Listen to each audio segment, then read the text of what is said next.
여러분 방탄소년단 BTS를 혹시 아십니까? 이 BTS가요 한 해 벌어들이는 경제 효과가 작년 한 해 계산을 해보니까 5조 5,600억이었다고 합니다. 거의 한 기업을 능가하는 굉장한 경제 효과를 가지는 팀이죠.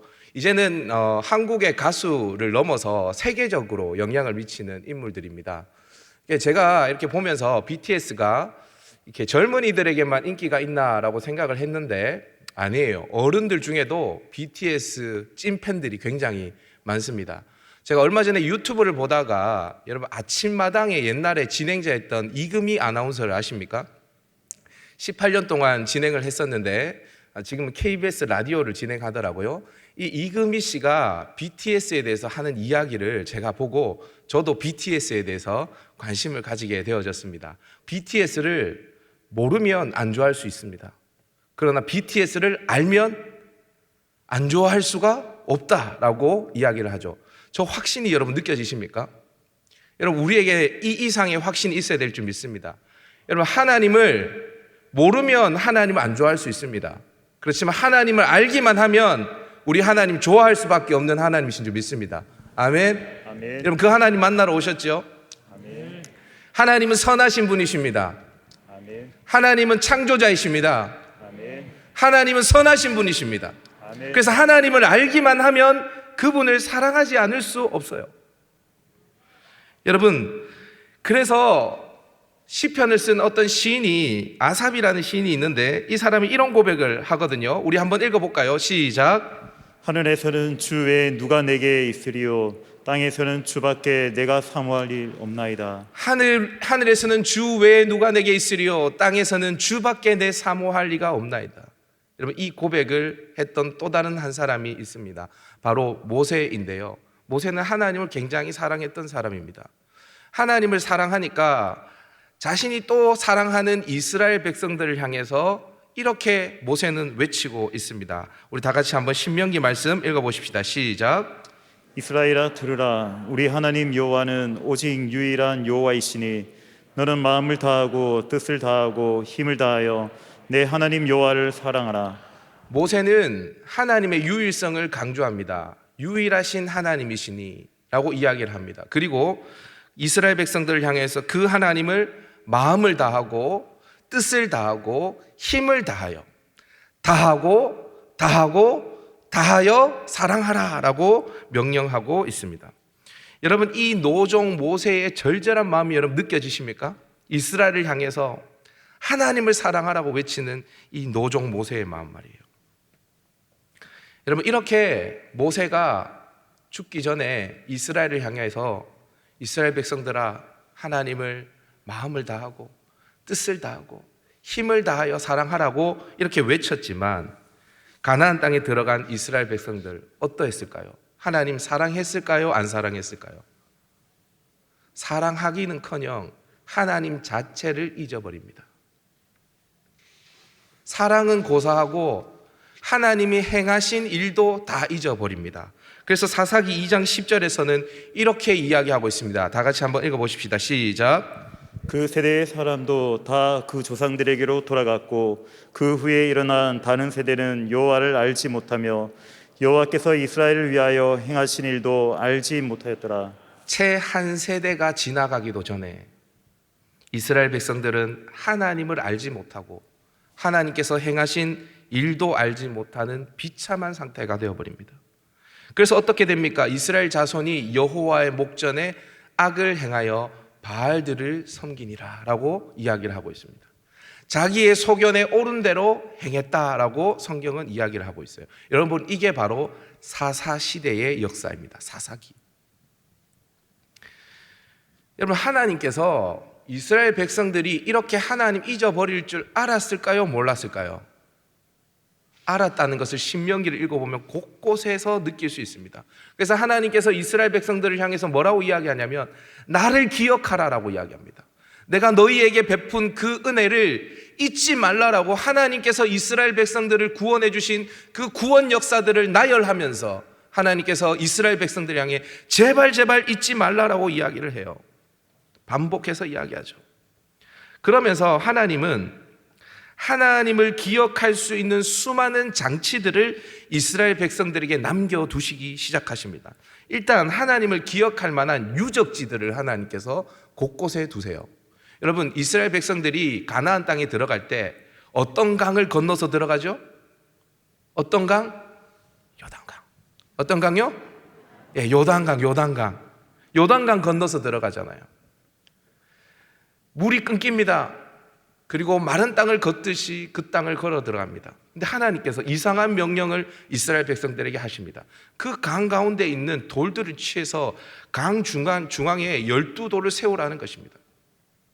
그리고 12돌을 더 취해서 강 위에 길갈이라는 곳에 또 12돌을 세우라는 것입니다. 그렇게 하나님께서 기념비를 세우도록 하세요.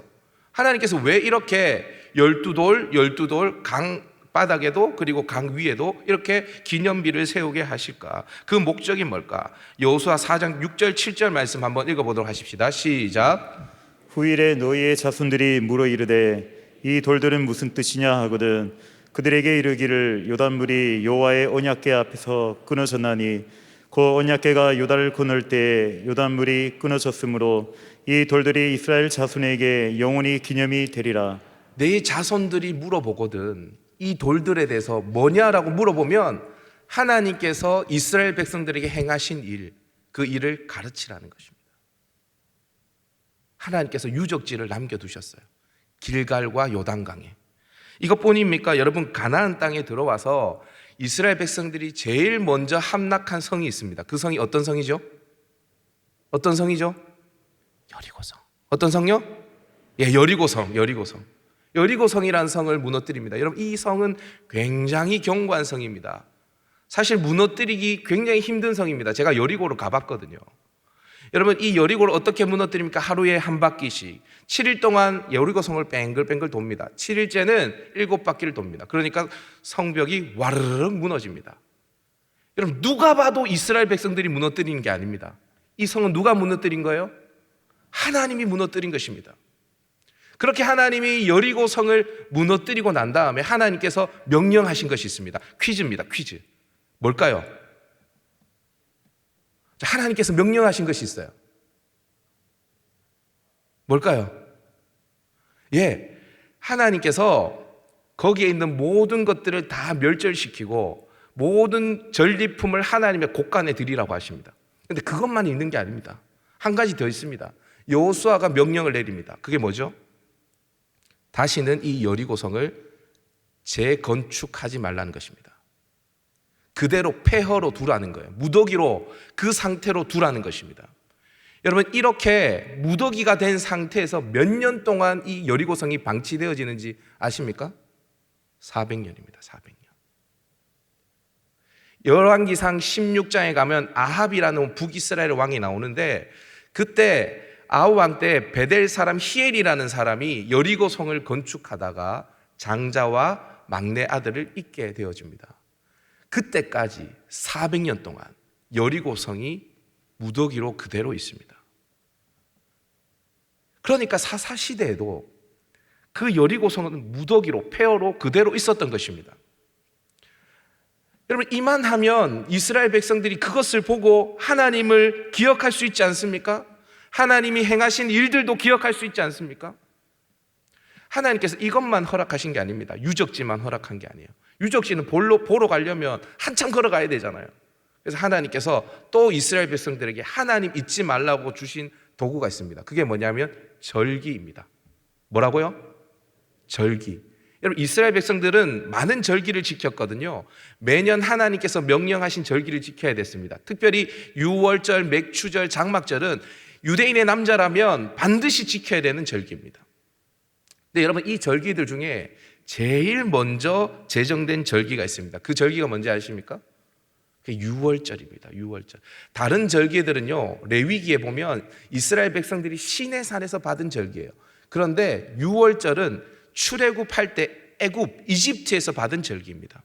하나님께서 이 유월절을 명명하시면서 이 유월절을 너희만 지키는 것이 아니라 대대로 영원히 지킬 규례다라고 이야기를 하십니다. 오고 오는 세대, 너희 손자, 손녀 다 지키라는 것입니다. 그렇게 하나님께서 오고 오는 세대에게 이 절기를 명령하신 이유가 뭐냐? 출애굽기 12장에 그 이유가 나와 있습니다. 우리 다 같이 한번 읽어보도록 하십시다. 시작. 이후에 너희의 자녀가 묻기를 이 예식이 무슨 뜻이냐 하거든 너희는 이르기를 이는 여호와의 유월절 제사라. 여호와께서 애굽 사람에게 재앙을 내리실 때 애굽에 있는 이스라엘 자손의 집을 넘으사 우리의 집을 구원하셨느니라 하라. 이후에 너희 자녀가 묻기를 이 예식이 무슨 뜻이냐? 여러분 똑같습니다. 이게 뭡니까? 라고 물으면 가르쳐 주라는 것입니다. 뭘요? 하나님께서 우리 민족을 어떻게 구원해 주셨는지 그 자녀들에게 하나님을 가르쳐 주라는 것입니다. 여러분, 하나님이 하나님의 역사를 기억할 만한 유적지들을 곳곳에 두시고 매년 절기를 지키게 하신 목적이 뭐냐면 하나님 잊어버리지 말라는 것입니다. 그런데 이스라엘은 하나님 잊어버립니다. 더 이상 하나님을 사랑하지 않습니다. 영적 간음에 빠져서 이제는 바알을 섬기기 시작합니다. 여러분, 여러분들에게 가장 소중한 존재가 누구입니까? 자녀 아닌가요? 자녀. 여러분들 자녀들에게 그럼 줄 수 있는 가장 소중한 것이 무엇입니까? 하나님 아니에요? 하나님 믿는 신앙, 하나님 사랑하는 마음, 그거 가장 우리가 자녀들에게 줄 수 있는 최고의 선물 아닙니까? 최소한 우리 자녀들이 이스라엘 자손들과 같이 하나님을 잊어버리고 세상을 사랑해서 바알을 쫓아 살아가는 지경에는 처하면 안 되지 않습니까?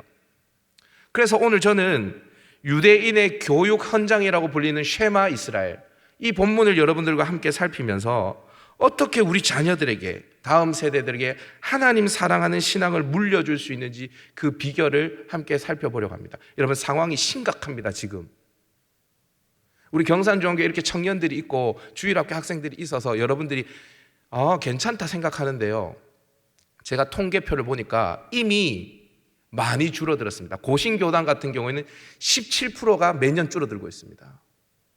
엄청납니다. 여러분, 정신을 차리지 않으면 우리가 다음 세대들 다 잃어버리고 한 세대가 지나가면 이 본당이 텅텅 빌 수 있어요. 정신을 차려야 됩니다. 우리 자녀들을 어떻게 양육하면 하나님을 잃어버리지 않을 수 있는지 그 비결을 함께 나눌 때 주의 음성으로 들을 수 있는 은혜가 있기를 주님의 이름으로 축복합니다. 자, 그러면 어떻게 자녀들을 양육해야 하나님 사랑하는 이 신앙을 물려줄 수 있을까? 저를 한번 따라해 봅시다. 말씀을 마음에 새기라. 무엇을 마음에 새기라고요? 말씀을, 하나님 말씀을. 여러분, 일단 자녀들에게 하나님을 가르치기 전에 먼저 여러분 자신의 마음에 하나님의 말씀이 새겨져 있어야 됩니다. 뭐 있어야 가르칠 것 아닙니까? 뭘 있어야지. 여러분, 앞서서 저는 이스라엘 백성들이 하나님을 잊지 않고 기억하도록 하기 위해서 하나님께서 여러 가지 마련해 주신 수단들을 여러분들에게 이야기해 드렸습니다. 길갈의 12기념비, 그리고 여리고성, 그리고 여러 가지 절기들. 그런데 여러분, 이 모든 것보다 더 강력한 것을 하나님이 한 가지 더 준비해 놓으셨습니다. 그게 뭔지 아십니까? 율법입니다. 율법. 하나님의 말씀이에요. 이 말씀을 마음에 새기고 그 말씀을 자녀들에게 가르치면, 그렇게 하기만 하면 절대로 하나님 잊어버리지 않는다는 것입니다. 그러면 하나님 사랑할 수밖에 없다는 것입니다. 하나님 말씀 가까이 있으면 그 인생은 하나님을 사랑할 수밖에 없다는 것입니다. 여러분, 모세는 이것을 너무나 잘 알았습니다. 그래서 그는 죽음의 목전에서 신명기를 기록했습니다. 여러분, 그도 그럴 것이 모세의 여러분 심정이 얼마나 간절하게 이 신명기를 기록했는지 여러분들이 확인해 하셔야 되는데, 이 신명기의 말씀을 언제 기록했냐는 것입니다. 언제? 여러분, 성경이 있으신 분은 우리 신명기 1장을 한번 펼쳐보십시다. 자막이 없습니다. 신명기 1장으로 한번 가보십시다. 1장 3절, 신명기 1장 3절, 4절, 5절 말씀을 한번 읽어보도록 하십시다. 시작. 40째 해 11째 달 그 달 첫날에 모세가 이스라엘 자손에게 여호와께서 그들을 위하여 자기에게 주신 명령을 다 알렸으나 그때는 모세가 헤스본에 거주하는 아모리 왕 시온을 쳐 죽이고 에드레이에서 아스타롯에 거주하는 바산 왕 옥을 쳐 죽인 후라 모세가 요단 저쪽 모압 땅에서 이 율법을 설명하기 시작하였더라. 여기까지. 자, 여러분 보세요. 모세가 신명기의 말씀을 전할 때가 언제라고 이야기하냐면 출애굽한 지 40째 해 11째 달 그달 첫날에 이렇게 이야기합니다. 그때가 언제인지 여러분 정확하게 모르시겠죠. 그래서 성경은 다시 설명하고 있습니다. 헤스본에 거주하는 아모리 왕 시온을 쳐 죽이고 아스타롯에 거주한 바산 왕 옥을 쳐 죽인 후라라고 기록하고 있어요. 근데 여러분 이때가 언제냐면 민수기로 가보면 이 아모리 왕 시온과 바산 왕 옥을 쳐 죽인 때가 민수기 21장에 나옵니다. 민수기 21장에. 그리고 22장, 23장, 24장은 여러분들이 잘 아는 발람의 이야기가 나옵니다. 그리고 난 다음에 25장에 등장하는 사건이 뭐냐면 바알 부올 사건입니다. 여러분 성경을 나중에 한번 펼쳐보세요. 바알 부올 사건입니다. 바알 부올은 뭐냐면 부올에서 바알을 섬기는 축제가 열렸다는 것입니다. 거기에서 이스라엘 백성들이 모압 여인들과 들어가서 함께 행음하면서 바알을 섬기는 그런 끔찍한 일들이 일어나게 되어지죠. 근데 여러분 이 신명기가 언제 기록됐는지 아십니까? 신명기 4장 3절로 한번 가보십니다. 신명기 4장 3절. 아모리 왕 시온 바산 왕 옥을 물리쳤습니다. 그리고 난 다음에 신명기 4장 3절로 한번 가보세요. 신명기 4장 3절 4절입니다. 다 같이 읽습니다. 시작. 여호와께서 바알 부올의 일로 말미암아 행한 바를 너희가 눈으로 보았거니와 바알 부올을 따른 모든 사람을 너희 하나님 여호와께서 너희 가운데서 멸망시키셨으되 오직 너희 하나님 여호와께 붙어 떠나지 아니하는 너희는 오늘까지 다 생존하였느니라. 여러분 보세요. 모세가 신명기의 말씀을 전하는 그때가 바알 부올 사건이 일어나기 전입니까? 바알 부올 사건이 일어난 이후입니까? 이후니까 지금 신명기 바알 부올 사건이 기록되어 있는 거 아닙니까? 어려워요? 예? 바알 부올 사건 기록되어 있잖아요, 신명기에. 그러니까 모세가 이 신명기의 말씀을 전할 때는 바알 부올 사건이 일어난 이후라는 거예요. 여러분 보세요. 가나안 땅에는요, 가나안 땅은 어떤 곳이냐면 레위기를 보면 바알의 본산지입니다. 바알의 본산지. 가나안 문화가 얼마나 타락되어져 있는지 레위기를 보면 압니다. 고모의 하체를 범하지 말라, 짐승과 행음하지 마라, 이런 이야기들 다 가나안 땅에 있었던 일들입니다. 그 음란하고 타락된 문화가 가나안 땅의 문화인데 그 가나안 땅에 들어가서 그 가나안 땅을 정복하고 그 가나안 땅 백성들과는 구별된 삶을 살아야 되는 이스라엘 백성들인데 들어가기도 전에 가나안 땅에 들어가기도 전에 모압 땅에서 바알을 섬겨요. 그래서 연병으로 24,000명이 죽습니다. 이 사건이 있은 후에 모세가 신명기를 기록했습니다. 여러분 모세의 애간장 나는 그 마음이 여러분 느껴지십니까? 애타는 마음. 신명기를 그냥 기록한 게 아니라니까요. 이거 아니면 안 되겠다 싶어서 이 말씀이 아니면 이스라엘 백성들이 하나님을 잊어버릴 것 같아서 기록한 게 신명기예요. 신명기.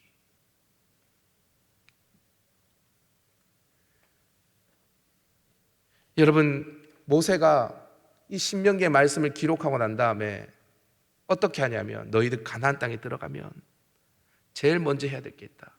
그게 뭐냐면 이스라엘 백성들 전부가 가서 그 절반은 그리심산이라는 곳에 서고 그 절반은 에발산이라는 곳에 서서 하나님의 말씀에 순종했을 때 받는 축복이 무엇이며 하나님의 말씀을 불순종했을 때 받는 저주가 무엇인지 그곳에서 선포하라고 외칩니다. 그리고 죽어요, 모세가. 여러분, 모세가 왜 이렇게 난리법석을 펼칠까요? 이 율법이 아니면, 이 하나님의 말씀 아니면 이것들 하나님 다 잊어버릴 것 같거든요. 여러분, 모세는 확신했습니다. 다른 대안이 없다라는 확신이 있었습니다. 그래서 오직 말씀만 우리 백성을 지켜줄 수 있다는 확신을 가지고 이제는 말씀 교육 시스템을 구축하기 시작합니다. 율법을 계속 이스라엘 백성들에게 되뇌어주고 다시 상기시킬 존재들을 세웁니다. 그게 누구냐면 레위인들입니다. 레위인들. 여러분 잘 아시다시피 레위인들은 땅을 분배할 때 기업을 얻지 못했습니다. 대신에 레위인들에게는 48개의 성읍이 주어졌죠. 그죠? 처음 듣는 이야기십니까? 도피성 6개를 포함해서 48개의 성읍을 레위인들에게 나눠줍니다. 근데 여러분, 레위인들에게 이 48개의 성읍을 나눠줄 때 어떻게 나눠주는지 아십니까? 우리 사진 한번 보여주시겠습니까? 이렇게 나눠줍니다. 가나안 땅 전역에 48개의 성읍을 다 흩어버립니다. 심지어는 요단 동편에도요. 다 흩어버립니다. 이게 지금 여러분들이 보시는 레위인들의 성읍입니다. 여러분 이제 사진 지어주셔야 됩니다. 여러분 레위인들이 하는 아주 중요한 직무 중에 하나가 뭐냐면 제사를 드리는 것이죠. 제사 집례를 수종드는 것입니다. 근데 여러분 이 당시에 성막이라는 곳은 어디에 있었냐면 실로에 있었습니다. 실로. 그러면 여러분 한번 생각해 보십시오. 제사를 수종들기 위해서 레위인들이 존재한다면 레위인들의 48개 성읍은 실로 주변에 모여 있는 것이 굉장히 효율적일 것입니다. 왜냐하면 그래야지 빨리빨리 성막에 가까이 갈 수 있으니까요. 이스라엘 백성들은 다른 곳에서는 제사를 드릴 수 없었거든요. 성막에서만 제사를 드릴 수 있으니까 실로 주변에 모여 사는 게 효율적인 것입니다. 그런데 하나님은 이스라엘 백성들을 레위인들을 이스라엘의 전역에 다 흩어버립니다. 48개 성읍을요. 왜 그럴까요?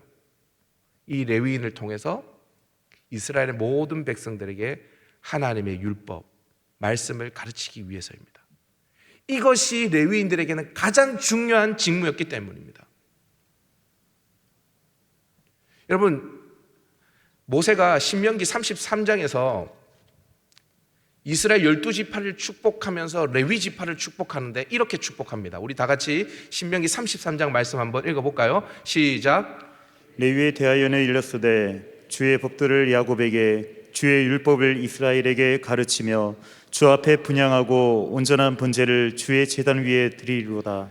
레위인들은 주의 법도와 율법을 이스라엘 백성들에게 가르쳐서 그 율법을 이스라엘 백성들의 마음에 새기고 그 이후에 그 율법을 부모들이 자녀들에게 가르치는 것, 이것이 하나님께서 만들어 놓으신 말씀 유통 시스템입니다. 저는 이 시스템이 지금도 유효하다고 생각합니다. 지금도 하나님께서 우리에게 원하시는 시스템이라고 저는 확신하고 있습니다. 이것만 되면 아무리 가나안의 문화가 아무리 거세게 우리의 자녀들을 유혹한다 하더라도, 바알의 풍요로움이 눈앞에 아른거린다 할지라도, 이것만 되면 이스라엘 백성들은 하나님 안 잊어버립니다. 절대로 잊어버릴 수 없습니다. 말씀이 그렇게 시시한 게 아닙니다. 우리를 가만히 두지 않습니다. 말씀에는 힘이 있습니다. 운동력이 있습니다. 우리를 찔러 쪼갭니다. 그렇기 때문에 그냥 세상의 풍요로움을 쫓아서 살아가게 놔두지 않습니다. 말씀이. 근데 여러분 결과가 어땠냐? 이 모든 시스템, 하나님께서 유적지를 만들어 놓으시고 절기를 주시고 율법을 주시면서 레위 지파를 48개 성읍에 다 흩어 놓으셨는데 이 모든 시스템이 무용지물입니다. 왜요? 이스라엘 백성들이 그 마음에 하나님의 말씀을 담지를 않으니까. 귀를 닫아버리는데 방도가 있겠습니까? 아무리 좋은 시스템을 만들어도 그 마음에 하나님의 말씀을 두지 않으니 방법이 없는 것입니다. 여러분에게 질문을 드립니다. 여러분의 마음에는 하나님의 말씀이 새겨져 있습니까? 교회에 나오는 것 말고요. 하나님의 말씀이 여러분들의 생각을 지배하고 있습니까? 하나님의 말씀이 여러분들의 행동을 지배하고 있습니까? 여러분 누가복음 6장 45절을 보면 이런 말씀이 있어요. 선한 사람은 마음에 쌓은 선에서 선을 내고 악한 자는 그 쌓은 악에서 악을 낸다라는 말씀이 있습니다. 여러분, 여러분들의 마음에는 뭐가 쌓여 있나요? 하나님의 말씀이 쌓여 있나요? 아니면 세상에 악한 것들이 쌓여 있나요? 여러분, 자녀를 사랑하지 않는 부모는 없습니다. 자녀들에게 다 좋은 것을 주고 싶지요. 그런데 여러분, 그거 아십니까? 그렇게 사랑하는 자녀라도 내 마음에 선한 것이 쌓여 있지 않으면 악한 것을 자녀들에게 줄 수 있습니다. 여러분, 우리 분명히 해야 됩니다. 우리 죄인입니다. 저와 여러분 다 죄인입니다. 여기 권사님들, 기도 많이 하는 권사님들 죄인입니다. 기도 많이 하는 장로님들 죄인입니다. 저 뒤에 앉아있는 교역자들도 죄인입니다. 다 죄인입니다. 여러분, 우리 스스로 우리 자녀들에게 절대로 선한 것을 줄 수 없습니다. 우리의 마음에 선한 하나님의 말씀이 새겨져 있지 않으면 아무리 사랑하는 자녀라도 선한 거 못 준다니까요. 안 돼요, 안 돼요, 절대로. 저는 이 시대의 부모님들께 도전합니다. 이 시대의 주일학교 교사들과 교회 어른들에게 도전합니다. 여러분들의 마음에 하나님의 말씀을 가득 채우십시오. 교회에서 우리 청년들에게, 다음 세대들에게 가득 채운 하나님의 말씀으로 살아내는 것을 보여주십시오. 그래서 매력이 있어서 교회 나올 것 아닙니까, 청년들이.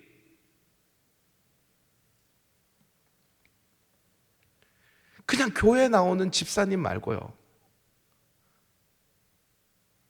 여러분들 모든 것을 하나님의 말씀이 다스리도록. 그래서 여러분들의 자녀를 바알에게 뺏기지 않았으면 좋겠어요. 둘째로, 우리 자녀들에게 어떻게 하나님 사랑하는 신앙을 물려줄 수 있을까? 저를 한번 따라해 봅시다. 자녀에게 부지런히 가르쳐라. 부지런히 가르치라. 여러분, 하나님의 말씀을 마음에 새기셨습니까? 아니면 새기기로 작정하셨습니까? 그 다음 이거 안 되면 그 다음은 필요 없습니다. 그 다음 오늘 본문 7절에서 9절까지를 보십시오. 하나님의 말씀을 내 자녀에게 부지런히 가르치래요. 내 자녀에게 부지런히 가르치랍니다. 집에 앉아 있을 때이든지, 길을 갈 때이든지, 누워 있을 때이든지, 일어날 때이든지 이 말씀을 강론하라고 합니다. 여러분, 이 대꾸법이 보이십니까? 집에 앉았을 때든지, 길을 갈 때든지, 누워 있을 때든지, 일어날 때든지. 여러분, 무슨 말입니까? 항상 가르치라는 겁니다. 항상 시시때때로 가르치라는 것입니다. 이걸로 멈추지 않습니다. 하나님의 율법을 손목에 메고 미간에 붙이고 집 문설주와 바깥문에 기록하라는 것입니다. 율법을 가장 가까이 볼 수 있도록 환경을 조성하라는 것입니다. 하나님의 말씀을 가까이 할 수 있는 환경을 조성하라는 것입니다. 여러분, 제가 실제로 이스라엘에 가봤는데 지금 유대인들 정말 이런 모습으로 다닙니다. 제가 신대원을 졸업하고 이스라엘 여행을 갔는데 예루살렘 성전의 통곡의 병이라는 곳에 갔습니다. 그때 유대인들이 토라를 펼쳐놓고, 두루마기 책을 펼쳐놓고 그 토라를 읽고 있었습니다. 어떤 모습이냐? 이런 모습이었습니다. 여러분 보이십니까? 미간에. 제가 저걸 사오려고 했는데 너무 비싸서 못 사왔어요. 사와서 여러분들한테 보여줬으면 좋았을 텐데. 저 딱 해서요, 저기 안에 말씀, 작은 말씀의 두루마리가 또 있습니다. 여러분, 우리 자녀들에게 얼마나 부지런히 하나님의 말씀을 가르쳐야 하는지 느껴지십니까? 저 유대인들을 보시면서. 제가 터키 단기 선교를 갔을 때였습니다. 터키라는 곳이 참 예쁘더라고요. 우리 한갈렙 선교사님이 저를 여기저기 다 데리고 다니셨습니다. 그러고 난 다음에 우리 선교팀에게 오늘 밤에는 블루 모스크 앞으로 다 모이세요, 이렇게 이야기하는 겁니다. 블루 모스크, 그 앞에 다 모이래요. 근데 왜 모이라고 하냐면 오늘이 무슬림이 금식하는 라마단 기간 이제 마지막 날입니다. 그래서 어떠한 광경이 펼쳐진지 여러분들한테 보여줄 테니까 다 오라는 거예요. 그래서 갔습니다. 근데 정말요, 수천 명, 아니 정말 수만 명 같았어요. 굉장히 많은 무슬림들이요, 그 광장에 벽히 있는 겁니다. 근데 다 도시락을 가지고 왔어요. 정해진 시간이 딱 지나면 이제 도시락 까먹는 거예요. 이제 금식 기간 끝났으니까. 정말 정해진 시간이 딱 되니까 다 도시락을 까가지고 막 먹는 겁니다. 우리 선교팀이 그 사이사이로 막 들어갔습니다. 그 무슬림들이 밥 먹는 사이로 들어가서 좀 주세요. 그러니까 막 주더라고요. 그래서 그거 먹으면서 같이 이야기하고 안 되는 막 이 몸동작으로 대화도 하고 그렇게 했습니다. 그렇게 하는데 우리 한갈렙 선교사님이 저한테 이렇게 이야기합니다. 목사님, 사실 저는 이곳에서 선교한다는 게 웃기다고 생각합니다. 아니, 선교사님이 지금 터키에 선교하러 와서 하는 게 웃기다라고 이야기하니까 제가 좀 당황을 했어요. 그러면서 선교사님이 이렇게 이야기를 하는 겁니다. 목사님, 혹시 경산중앙교회에서는 성경을 다 외우는 사람이 있습니까? 제가 그랬습니다. 전 다 못 외우거든요. 혹시 다 외우는 분 계십니까? 제가 선교사님에게 없겠죠? 이렇게 이야기했습니다. 굉장히 좀 자신 없게. 없겠죠? 이렇게 이야기했습니다. 그랬더니 선교사님 이렇게 말씀하십니다. 여기 무슬림들은 거의 대부분 코란을 다 외웁니다. 어려서부터 가정에서 그렇게 외우도록 교육을 받습니다.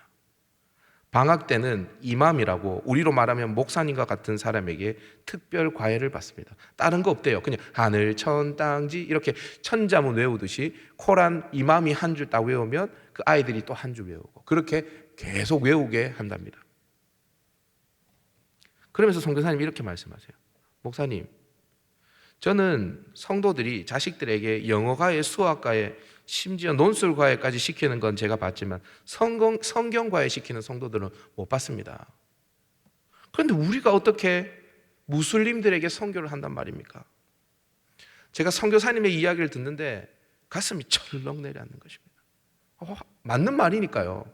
맞는 말.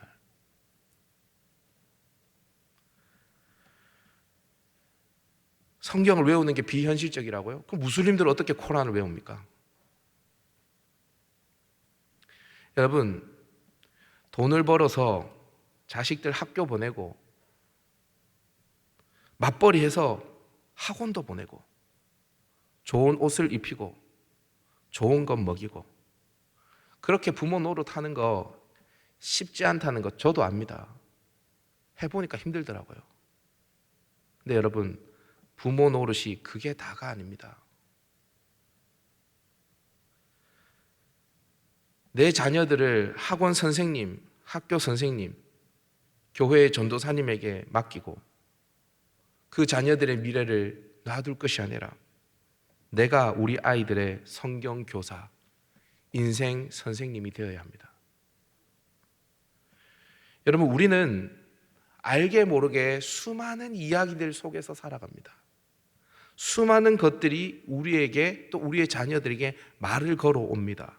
예를 들어서 좋은 차를 타고 좋은 옷을 입고 이렇게 다니면서 사람들이 대접이 좀 다를 때에 세상은 우리를 향해서 이렇게 이야기합니다. 야, 봤어? 역시 돈이 있어야 돼. 그래야 대접을 받아. 세상이 우리에게 이야기를 해요. 그렇게 이야기를 걸어옵니다. 취업을 위해서 면접을 봅니다. 일하기 위해서 면접을 보는데 능력이 아니라 외모를 봅니다. 이때 세상은 우리 자녀들에게 이렇게 말을 걸어옵니다. 야, 봤어? 일단 잘생기고 예쁘고 봐야 돼. 그래야지 주목을 받는 거야. 세상이 우리의 자녀들에게 그렇게 이야기를 걸어옵니다. 근데 여러분, 이렇게 수많은 세상의 이야기 속에서 우리가 살아가다가 계속 그런 이야기를 듣고 또 듣고 또 듣다 보면 그 이야기에 설득이 되어집니다. 그리고 그 이야기가 어느덧 우리의 삶의 스토리가 되어버리죠. 여러분, 우리의 자녀들에게 어떤 이야기를 들려주실래요? 세상에서 하는 세상의 이야기를 들려주시겠습니까? 아니면 하나님의 이야기를 들려주시겠습니까? 악하고 거짓된 이야기가 우리의 자녀들의 귀에 들리기 전에 참되고 선한 이야기가 들려야 하지 않겠습니까? 그래야 그 진리가 우리의 자녀들을 올바른 길로 인도할 것 아닙니까? 제가 자주 하는 이야기입니다. 우리 청년들은 몇 번 들었을 겁니다. 여러분, 저도 죄인이고요. 여러분도 죄인이고요. 우리 다 죄인입니다. 동의하십니까? 저를 한번 따라봅시다. 나도 죄인, 옆에 사람 보면서 너도 죄인. 에브리바디, 우리 모두 죄인. 나도 죄인, 너도 죄인, 우리 모두 죄인입니다. 내 안에 선한 이야기가 없습니다. 이 세상에도 선한 이야기가 없습니다. 선한 말씀, 참된 진리의 말씀은 오직 여기에 있습니다. 이것 외에 없습니다. 칼빈이 뭐라고 이야기합니까? 참되고, 참되다는 말은 뭐냐면 100%라는 말입니다.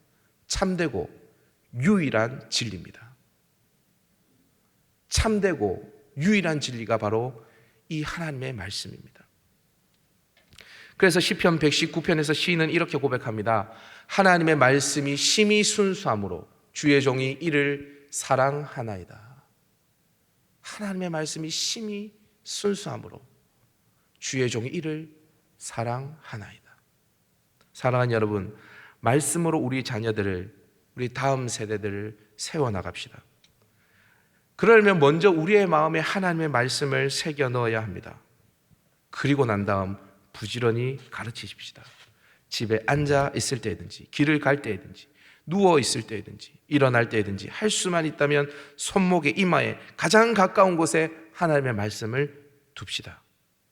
교회에서 진행되는 새벽 2부 예배를 통해서 진행되어지는 성경 통독과 각 부서에서 진행되어지는 성경 통독 등에 여러분들 참여하시길 바랍니다. 상반기 양육에도 여러분들 참여하세요. 아무리 좋은 시스템을 교회가 다 깔아놓아도, 레위인들을 48개 성읍에 다 흩어놓아도 안 들으면 말짱 도루묵이라니까요. 여러분, 유튜브에서 이상한 영상 보지 마시고요, 가짜 뉴스 이런 거 보지 마시고, 유튜브에 보면 성경 읽는 프로그램들 많이 있습니다. 성경 같이 자녀들하고 읽으십시오. 그래서 우리 이스라엘과는 전혀 다른 역사를 만들어 가십시다. 여러분, 디모데후서 3장 15절을 보니까 바울이 디모데에게 뭐라고 이야기하냐면 너가 어려서부터 성경을 알았나니, 이렇게 이야기합니다. 어려서부터 성경을 알았대요. 디모데는 어떻게 알았을까? 그의 외조모 로이스와 그의 어머니 유니게가 있었기 때문입니다.